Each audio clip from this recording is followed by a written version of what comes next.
She saved the Alpha King's dying mother. He rewarded her with his name and his heart.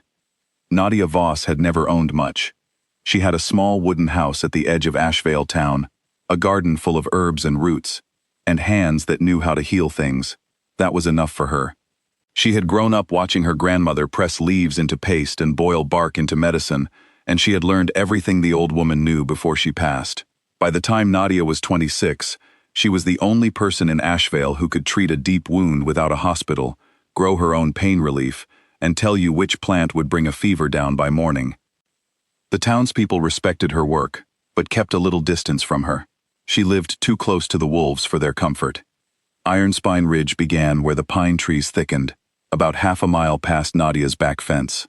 The wolf pack that lived there was old and powerful, ruled for generations by the Ashvale bloodline, a name that, strangely, shared her own last name, though no one had ever been able to explain why. The wolves kept to themselves, Nadia kept to herself. For years, that arrangement worked perfectly. Then came the night of the winter storm. It was the kind of cold that pressed against the windows and crept under the door no matter how tightly you sealed it. Nadia was sorting dried roots by lamplight when she heard something heavy fall against her porch steps. She picked up her lantern, opened the door, and found a large man lying face down in the snow. He was breathing, barely. She did not hesitate. She pulled him inside, cut away the torn fabric on his shoulder, and found a wound that had gone bad, infected, hot to the touch, and deep. She cleaned it, packed it with a drawing paste she made from charcoal and plantain leaf, and wrapped it tight. She sat beside him through the night. By morning, he opened his eyes. He was one of the royal guards of Ironspine Ridge. His name was Cade. He was large, confused, and not at all grateful at first. He tried to sit up too fast, winced, and looked at Nadia like she was the threat. "You're in my house," she said calmly. "Your shoulder was infected. I treated it. You can leave when you can stand without falling." He studied her for a moment. Then, slowly, he relaxed. Over the next few hours, the story came out. Cade had been traveling urgently when the storm caught him.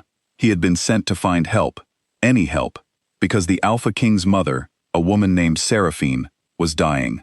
She had been sick for 3 weeks, with a blood infection that none of the pack healers recognized. They had tried everything they knew. Nothing worked. She was growing weaker every day, and the healers had quietly stopped promising she would survive. "What does the infection look like?" Nadia asked. Cade described it. Dark lines spreading from the original wound site, high fever that came and went in waves, a yellow color spreading across the whites of her eyes, a smell like turned earth. Nadia went still. She had seen this once before, years ago, in a farmer's horse. She had recognized the plant that caused it, a rare root that grew near stagnant water, which released something toxic when broken. The infection it caused was unusual. Most medicines made it worse, because they fed the wrong part of the reaction. But there was a treatment. It required 3 specific plants, prepared in a careful order, given at exact times over 3 days. If the timing was off, it would not work. If the plants were prepared incorrectly, it could cause more harm. She had all 3 plants in her garden. "I can help her," Nadia said. Cade looked at her carefully. "You're human." "I know what I am," she said, "and I know what this infection is. Do you want to bring me to her, or do you want to go back and tell them you couldn't find anyone?" He brought her. Ironspine Ridge was something Nadia had never seen up close. The territory was wide and deep, full of old trees and stone paths, with buildings that looked like they had grown out of the earth rather than been built on top of it. The pack members who saw her as she arrived stopped and stared. A few of them moved closer, not in a welcoming way. She kept her bag on her shoulder and her eyes forward. She was brought to the main hall and told to wait. She waited. After a few minutes, a door opened, and the Alpha King walked in. His name was Rowan.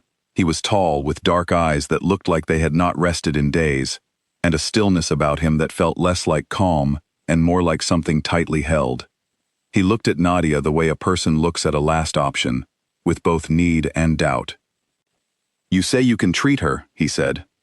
"I believe I can," Nadia replied, "but the treatment takes 3 days. It has to be done in exact steps. If anything interrupts it, we start over. I need a clean space, fresh water, a fire I can control, and no one touching what I prepare." Rowan looked at her for a long moment. "If she lives," he said, "name what you want. If she doesn't, you leave, and you don't come back." "I don't need a reward," Nadia said. "I need access to your mother." He stepped aside and let her through. Seraphine was lying in a large room with high windows. She was thin in the way that sickness makes people thin, not from lack of food, but from the body spending everything it has just to keep going. Her skin was pale, and the dark lines Kate had described were visible along her left forearm. Her eyes were closed, but when Nadia sat down beside her and began to unpack her bag, Seraphine stirred. She opened her eyes and looked at Nadia. "You don't smell like the others," Seraphine said softly. Her voice was weak but clear. "I'm not from the pack," Nadia said gently. "I'm a healer from Ashvale Town. I'm going to try to help you. Is that all right with you?" Seraphine studied her for a moment. Then, slowly, she reached out and held Nadia's hand. "Yes," she said. "It's all right," Nadia began. The first day was about stopping the spread. She prepared the first plant, a bitter, dark-leafed herb called ashroot, by grinding it into a fine powder and mixing it with boiled water and a small amount of pine resin. She applied it directly to the infected lines on Seraphine's arm and gave her a measured drink of the same mixture every 4 hours. By evening, the dark lines had stopped moving. They had not retreated yet, but they had stopped. Rowan stood in the doorway that evening. He did not speak. He watched Nadia work, and then he left. The second day was harder. Seraphine's fever spiked in the afternoon, high and sudden, the way it does when a body starts to fight back and everything flares at once. The pack healer who had been hovering near the room came in and said they should stop, that the fever was a sign the treatment was making things worse. Nadia did not raise her voice. "The fever is a sign her body is responding," she said. "This is expected. If we stop now, we lose everything we gained yesterday." The healer looked at Rowan. Rowan looked at Nadia. "Continue," he said. The healer left. Nadia stayed beside Seraphine through the night, cooling her face with wet cloth, talking to her softly when she was awake, monitoring her breathing when she was not. At some point after midnight, Nadia realized she hadn't eaten since that morning.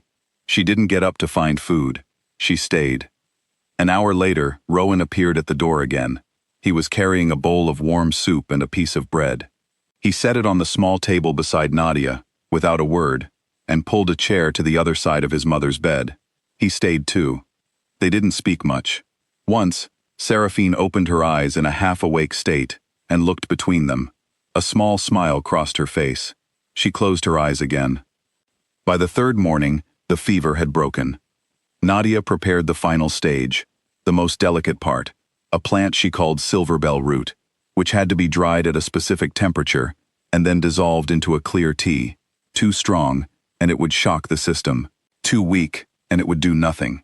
She had prepared it before, only once, for that farmer's horse years ago. She had been 17.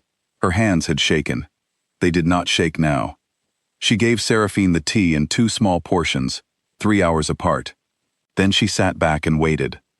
By afternoon, Seraphine opened her eyes clearly, not the clouded, half-aware opening of a sick person, but the full, present gaze of someone who had come back from somewhere far away. She looked at Nadia.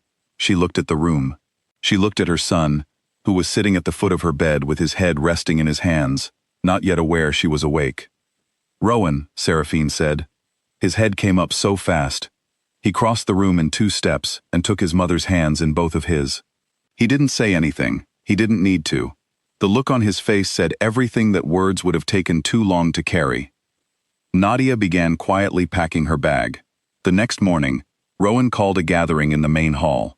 The pack assembled, dozens of people, filling the wide room, watching. Seraphine sat at the front, wrapped in a blanket, still recovering but present and clear-eyed. Rowan stood at the center of the hall and called Nadia to stand beside him. He asked her what she wanted. He offered the same things he had offered before: gold, land, a trade agreement between her town and the pack. Nadia looked at the floor for a moment. She was about to say that she wanted nothing, that the work had been enough. Seraphine spoke first. Her voice carried easily through the quiet room. "Give her a name," she said. "Give her a place here." The hall went completely still. Nadia looked up. She understood enough about wolf culture to know what that meant. A name was not a thank you. A name was a belonging. It was the thing given to someone who was no longer on the outside. She looked at Rowan. He was already looking at her, not with the careful, measuring look he had given her at the beginning, when she had been an uncertain option and he had been a man running out of them. This was different. This was the look of someone who had sat beside a person through 2 silent nights and learned something about them without meaning to. He took her hand. He held it in front of the pack. "Nadia," he said, and then he added his name after hers. The pack witnessed it. No one objected. A few, near the back, nodded slowly.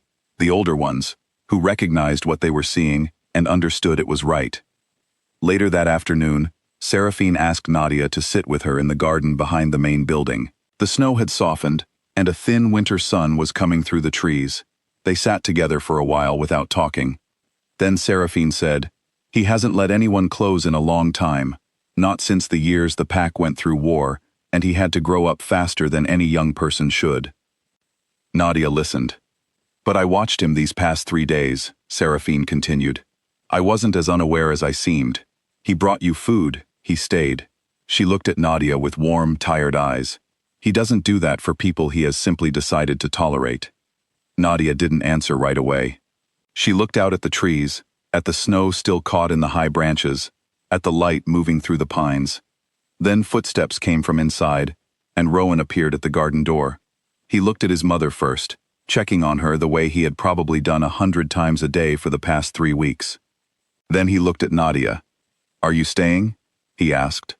His voice was even, but the question was not a small one, and they both knew it. Nadia looked at the garden. She looked at the mountain beyond the trees. She thought about her small house at the edge of Ashvale, the lamp in the window, the jars of dried herbs, the quiet she had always told herself was enough. Then she looked at the place she was sitting in now. "Yes," she said. Rowan didn't smile, not exactly. But something in his face settled, like a door finally closing properly on a cold night. He sat down on the other side of his mother. The 3 of them stayed there together, as the afternoon light moved slowly through the trees, and the mountain held them all in its old and patient quiet. He had called what he offered her a reward. She understood now that it had never been that. From the moment she had walked through those doors with her bag on her shoulder and her mind already working on the problem, something had been set in motion that neither of them had planned. She had come to save a life. She had ended up finding her own. And that, she thought, was the most honest kind of story, the kind where no one is trying to be a hero, and something extraordinary happens anyway.